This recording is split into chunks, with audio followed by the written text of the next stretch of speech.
fun. We all know he's the one trending now.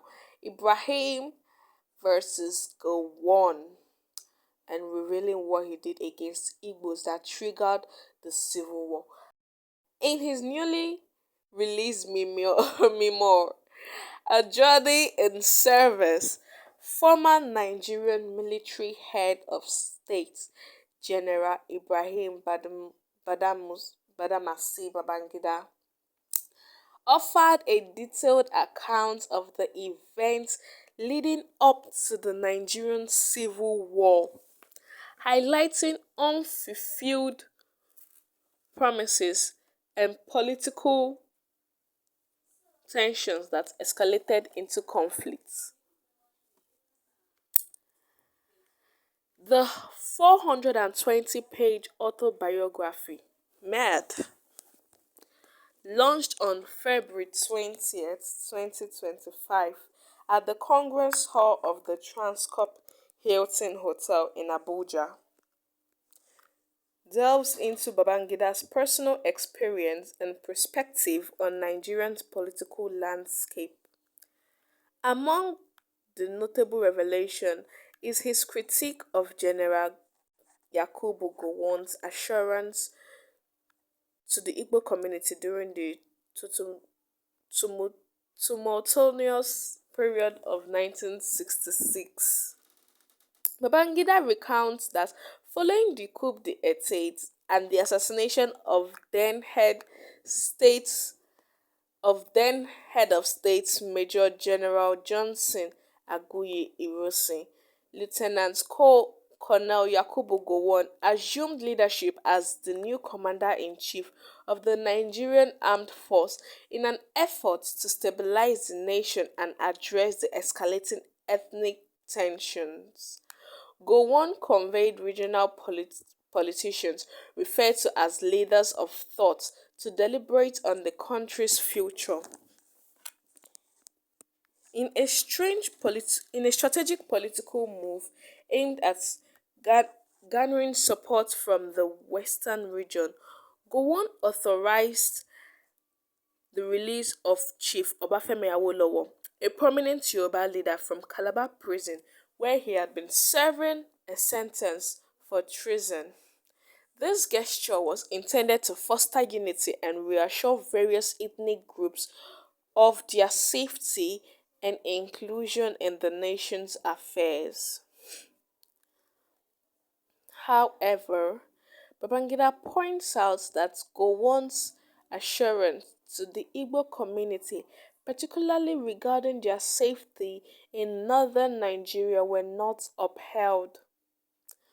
On September 29, 1966, a series of violent massacres erupted across the northern region, targeting Igbo residents. This horrific event led to a massive influx of refugees into eastern Nigeria as Igbos fled from the widespread killings.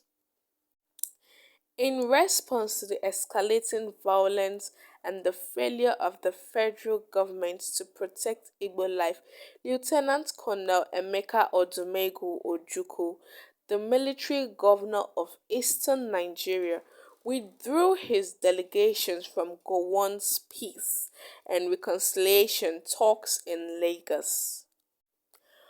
Ojukwu contended that the safety of Igbos outside the eastern region could no longer be guaranteed, leading to a national impasse.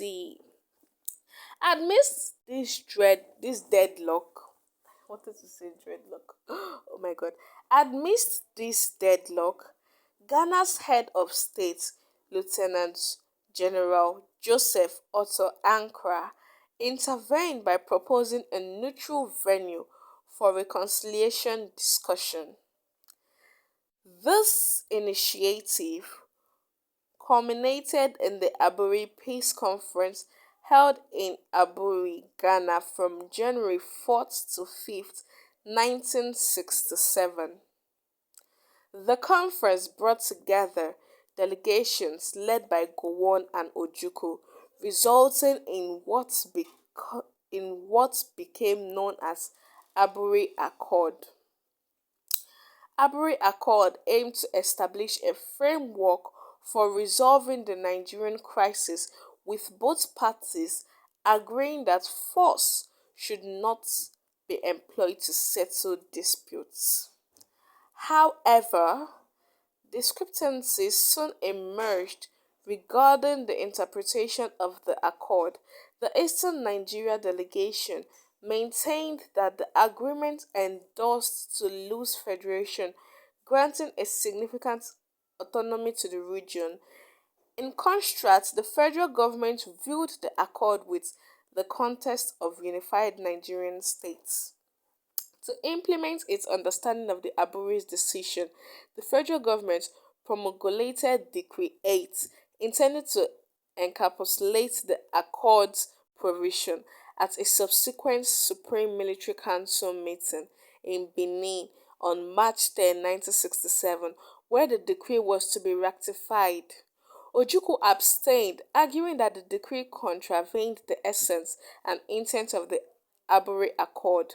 The fundamental disagreement over the Accord's implementation and the federal government's action exacerbated existing tensions, ultimately serving as the catalyst for the Nigerian Civil War, which erupted in July 1967. The conflict, lasting until January 1970, resulted in significant loss of life and had a profound impact on Nigeria's socio-political fabric. In a journey in service, Babangida reflects on this critical historical event, providing his perspective on the decision and actions that precipitated the civil war. His memoir offers a nuanced understanding of the complexity and challenges faced by Nigerians during the pivotal period, shedding light on the entire display of political maneuvers, ethnic tension, and unfulfilled promises that shaped the nation's trajectory. The book launched attracted a host of distinguished personalities, including former President Olusegun Obasanjo, who served as the event's chairman, and President Bola Tinubu, who attended as the special guest of honor. Well, my people, this is all we have for today. Thank you so much for always listening. Don't forget to like, share, and subscribe. Have a nice day. Bye.